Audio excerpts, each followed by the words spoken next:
नमस्कार, आप सभी का बहुत बहुत स्वागत है ओपी एकेडमी पर। तो आज के इस वीडियो में हम चर्चा करने वाले हैं कि जो भी स्टूडेंट बीएसटीसी के बाद रीट प्री की तैयारी कर रहे हैं और सीटी की तैयारी कर रहे हैं, उन्हें सीटी और रीट प्री को एक साथ कैसे कॉम्बिनेशन बिठाना चाहिए।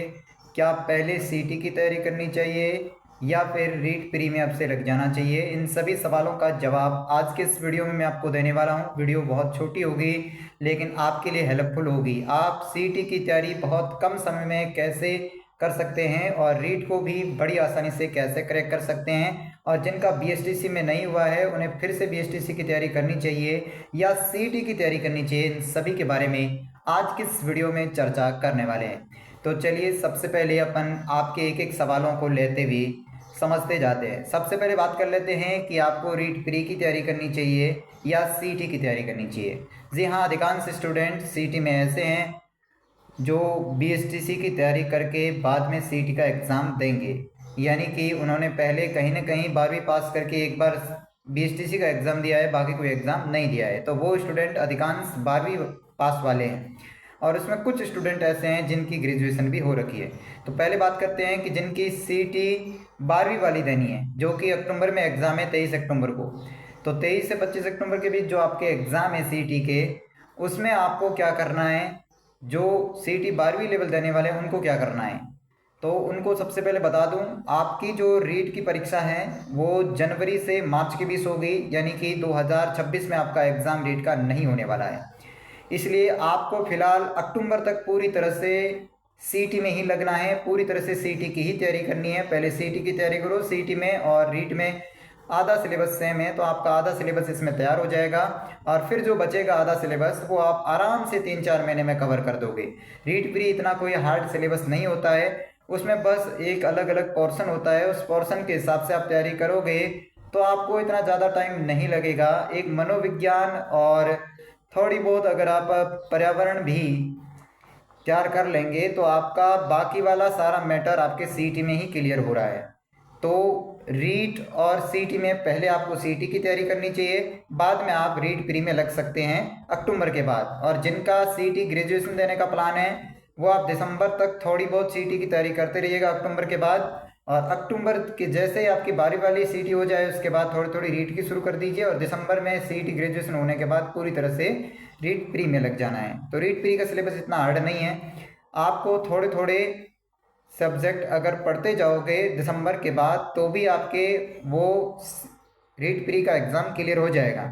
इसलिए पहले आपको सीटी की तैयारी करनी चाहिए। सीटी कैसे निकालनी है, कम से कम समय में सीटी को कैसे क्रैक करना है, क्योंकि समय बहुत कम बचा है और सीटी भी हमें क्रैक करनी है और इस बार माइनस मार्किंग भी है। ऐसे में आपको सबसे अच्छा रास्ता बता सकता हूँ जहाँ से आप आसानी से सीटी को निकाल सकते हैं। सीटी निकालने के लिए सबसे सरल और आसान रास्ता ये है कि जिसका सिलेबस कम हो और जिसमें प्रश्न ज़्यादा हो वो सब्जेक्ट पहले कवर करने चाहिए। ऐसे में आपके पास सबसे बेस्ट ऑप्शन है रीजनिंग और गणित का। गणित आपकी रीट प्री में भी आनी है, और रीजनिंग आपकी अगर आपका बीएसटीसी में सिलेक्शन नहीं हुआ तो दोबारा बीएसटीसी का एग्ज़ाम दोगे प्री का, तो उसमें भी आपके आनी है।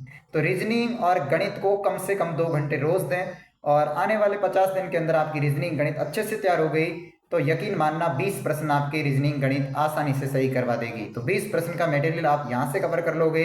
बाकी बचा मटेरियल में से आपके 10 से 12 प्रश्न आपके हिंदी के आते हैं। हिंदी बहुत ही ईजी है, हिंदी व्याकरण आपने बीएसटीसी में भी पढ़ी है, रीट प्री में भी आपको हिंदी पढ़नी पड़ेगी। तो ऐसे में हिंदी पूरी तरह से तैयार कर लें, रोज का 1 आध घंटा आप हिंदी को देते रहें तो आप हिंदी तैयार कर लें। आपके 10-12 प्रश्न हिंदी ले आएगी, बाकी गणित और रीजनिंग आपके 30 प्रश्न ये करवा देंगे। बाकी आपका राजस्थान जीके तो हर जगह पूछा जा रहा है, चाहे कांस्टेबल हो, सीटी हो या रीट हो, सब में आपके काम आना है।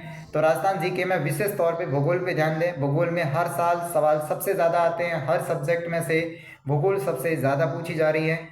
और कला संस्कृति की जो आपके 12th वाली बुक आती है, कला संस्कृति और इतिहास, उसको पढ़ लेना, उसमें से सवाल बाहर नहीं जा रहे हैं, ज़्यादातर पीवाईक्यू ही आ रहे हैं। तो पीवाईक्यू आप तैयार कर लोगे तो आपका काम बन जाएगा। रीट और सीटी दोनों के अंदर आप ज़्यादातर, अभी समय बहुत कम बचा है तो पीवाईक्यू और छोटी किताबों पर भरोसा करें जो आपके 12वीं लेवल तक किताबें चलती है आरबीएससी की, कला संस्कृति इतिहास की, वो पढ़ लेना। और भूगोल में आप कोई अच्छी ब्रह्मास्त्र बुक वगैरह ला के पढ़ सकते हो। तो जीके तैयार कर लेना। जीके आपको तैयार करने में ज़्यादा कोई दिक्कत नहीं आएगी, क्योंकि बीएसटीसी में भी आपने जीके पढ़ रखा है। तो जीके तैयार कर लेना और रीजनिंग, गणित और अंग्रेजी कर लेना। इतने में आपका काम हो जाने वाला है। बाकी आप अन्य सब्जेक्ट पे इतना ध्यान नहीं दोगे, थोड़ा बहुत भी पढ़ोगे तो आपके निकल जाएंगे, क्योंकि विज्ञान के सवाल आते हैं, लेकिन विज्ञान के सवाल हार्ड होंगे वैसे भी, लेकिन थोड़ी बहुत विज्ञान पढ़ के जाना तो आपका काम हो जाएगा। और बाकी अंग्रेजी आती है तो अंग्रेजी वैसे भी कोई रीट में लेगा तो उसके भी अंग्रेजी आ सकती है, और आगे भी कई एग्जाम में अंग्रेजी आती है, तो अंग्रेजी आप पढ़ना चाहो तो पढ़ सकते हो, नहीं कोई ज़्यादा बाहर नहीं है। बाकी आपको इतिहास के अंदर ज़्यादा नहीं पढ़ना है, इतिहास के ऊपरी ऊपरी तथ्य याद कर लेने, इससे आपका काम हो जाएगा।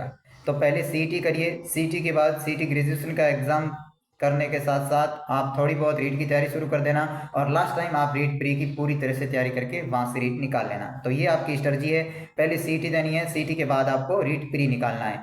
और जो बीएसटीसी की तैयारी कर रहे हैं उनको पहले सीईटी देनी है, सीईटी के बाद बाकी एग्ज़ाम बीच में आए अगर कांस्टेबल वगैरह तो उनका भी फॉर्म लगाना है।